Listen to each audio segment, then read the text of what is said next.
Ito. Seb. Onsi. Morning. Onsi. You know? Onsi. Ito ko to eh. Oh? Oy! Hello! Bakit fresh ka ngayon? Bakit fresh? Siyempre, aga-aga natin eh. Ang ganda ng dating natin. Di ko pala ikaw na-interview. Ano yung naramdaman mo at masabi mo nung time ng COC niyo? Grabe yun. No? Yun. Very natural. No? Talagang is organic. No? Talagang mga tao dumating. Talagang kala mo may translasyon. Diba, grabe ang tao dumudubog sa ating Yorme. Kaya saludo ako. May nanalo na. May nanalo na. Ito, thank you, Conce. Conce Tolmac, ano masabi mo nung event ng COC nung fighting ni Yorme? Ay, grabe. Talagang yung tao, makikita natin na mahal si Yorme. At makikita natin, eto mga taong to, organic to. Wala ho dito kahit sinong binayaran. At bagamat organisado, dahil may mga banda tayong nakita, pero yung mga banda na yun galing lang ho sa amin. Pero yung mga dumalo na mga tao doon, very organic, kaya wala tayong masasabi. Hindi pa nagsisimula ang eleksyon, tingin ko, tapos na po. Alright, Conce Tolmac, thank you. Thank you, Conce.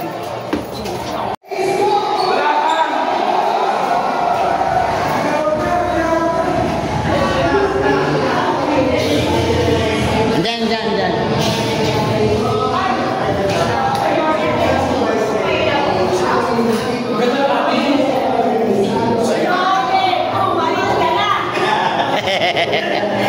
Good morning, Yorme. Hi.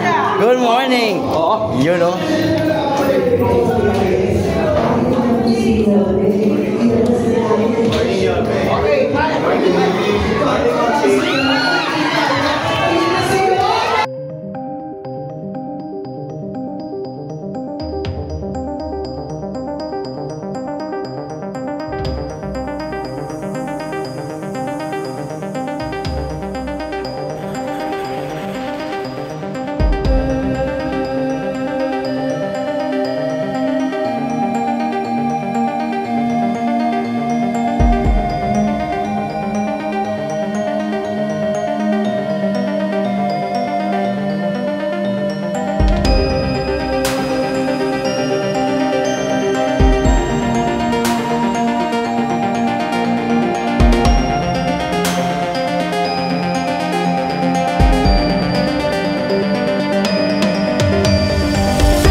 Alam ko po na sabik na po kayo muling makatikman na ang lahat ng mga magagandang nangyayari sa atin noong panahon ng ama ng lungsod ng Maynila, si Yorme. Kaya po muli mararamdaman po ulit natin yan sa kanyang muling pagbabalik.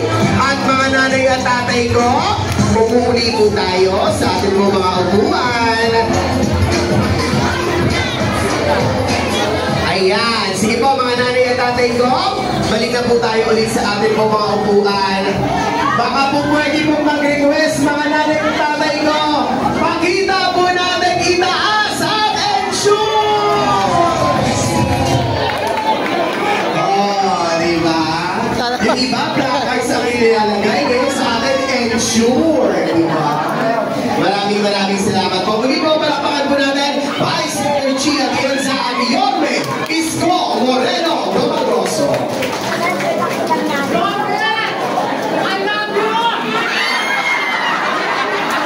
Ayan na. pong mga nanay ay andyan din po. Yan, sa mga pagkakataon po ito, ibibigay po sa inyo ang ating susunod na tagapagsalita. Nagtapos sa kanyang pag-aaral bilang Political Science, major in Governance sa Paaralang de La Salle University. Ang kasalukuyang direktora ng Kababaihan ng Maynila. Anak ng ating magiging mahusay na alkalde, Mayor Vito Atienza.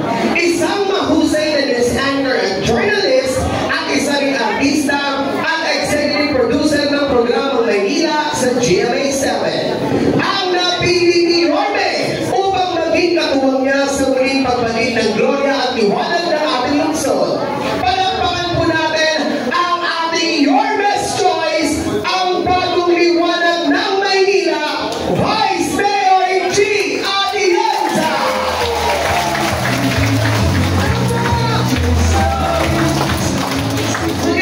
Magandang umaga po sa aming mga lolo at lola. Ako po si G. Atienza, ang bunsong anak ng dating Mayor Vito Atienza.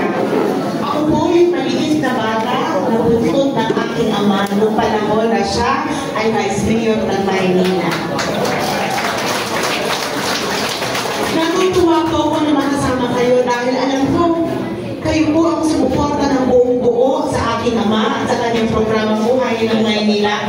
Kaya nung nakita ko kayo, medyo naiyak ako na kaunti. Kasi naalala ko kayo.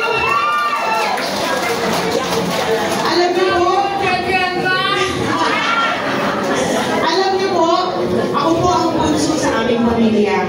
Kapatid ko po si Kuya Kim na alam ko, tinulungan niyo rin dati. Nakita si Lola number 1 dito sa 5. Kagaya po ng aking kapatid na si Kuya Kim, ako po ay nasa telebisyon ng 7 taon bilang isang broadcast journalist. Yun po ang paglalakbay na binigay sa akin ng Panginoon bago ako mapunta kung saan man ako ngayon.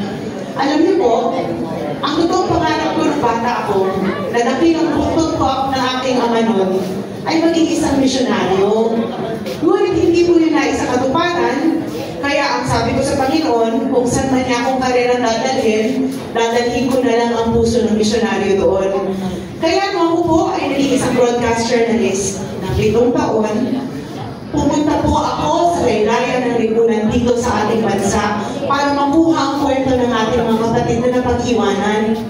Ngunit alam niyo mga lolo at lola, kahit ano pala ang hinaing natin, kahit umiyak pa ng dugo ang ating mga kababayan, dahil sa mga simple nilang hiling na sila ay mapansin.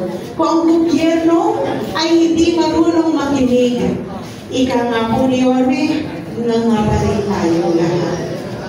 Kaya nung ako po ay tinanong ni Yorme, kung maaari niya akong maging katambal, ang una ko pong ginawa, tinignan ko kung pareho kami puso. Dahil para sa akin, nung ako'y broadcast journalist, meron po akong mga tinatayong advokasya. Pero alam niyo po, ang pinakauna doon, kayo.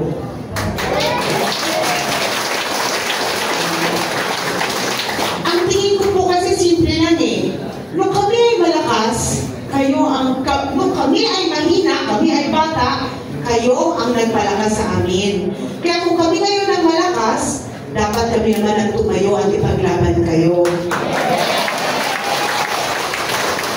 Pagtingin ko po kay Yorme, nakita ko na ang mga lolo't lola ko, lolo't lola rin niya at mahal na mahal po niya kayo. Nakita niyo po ngayon may hawak kayong ensure, di ba? Konting patikim lang po yan.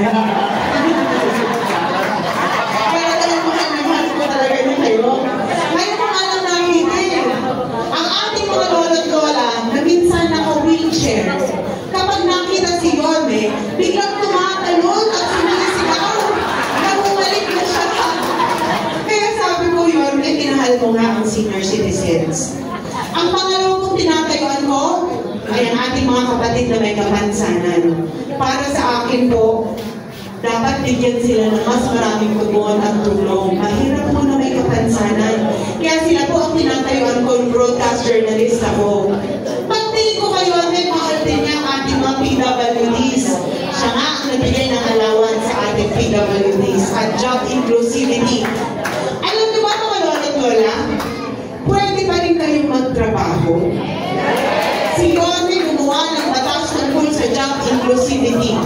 sabihin, ang ating mga lola at PWDs na gusto pa rin magtrabaho, pwede pa rin po sa ilang establishment po.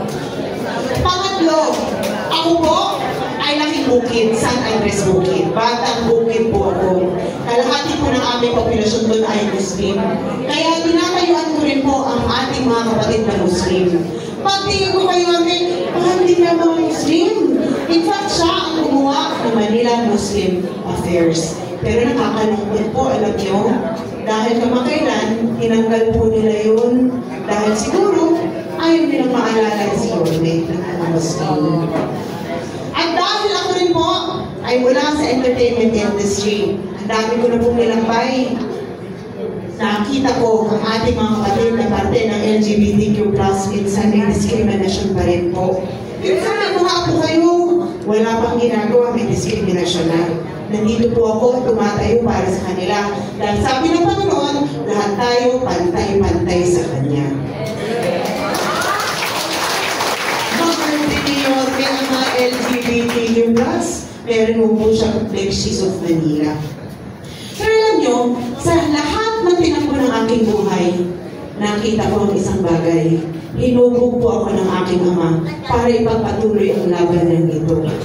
Noong mga panahon na akala ko isang musmos na sumusunod sa kanyang likuran, nakasama ninyo, hindi ko akalain, ako pala ang hinahanda niya para mag-iwan ng legasiya para sa kanya. Tinanong ko po kayo, Armen, bakit ako ang napusuan mong maging katambal? Ang sagot po niya, unang-una nakapagtapos ka ng political science major in governance. Nakapagtapos po ako noon, 25 years ago. Ganun na po kahaba ang panahon. Mukha lang po akong bata, pero 43 na po ako at pamilyado.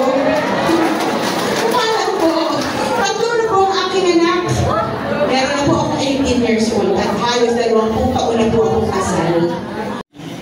Alam nyo, hindi po kasi ako politiko eh. Marami sa inyo nakita ko ng bata ako. Pero sa totoo lang, ako po tumatayo dito sa inyong harapan bilang isang misyonaryo para makinig at gumawa ng paraan para maibsan ang hirap nyo. Mahirap pong umiyak mag-isa. Mahirap humingi sa isang gobyerno na hindi marunong makinig. Makakaasa kayo kasama ni Chia Tienza at ni Yorme Isko Moreno Dumagoso. May puso na kayo, may dalawang kamay pa kayong mabilis ikilos para magiging ang inyong makinay ang magawa ng paraan at masolusyonan ang inyong mga problema araw-araw. I love you. Tinakot ko talaga po ako kasi alam ko kasama ko kayo nun eh. Alam ko kayo nakita sa akin ng maliit na matabang baka at sunod-sunuran lang sa akin, Ama. Pero natutuwa ako dahil ako po ang napili niya para ipagpatuloy ang laban na ito kasama ang ating mahal na si Yorme.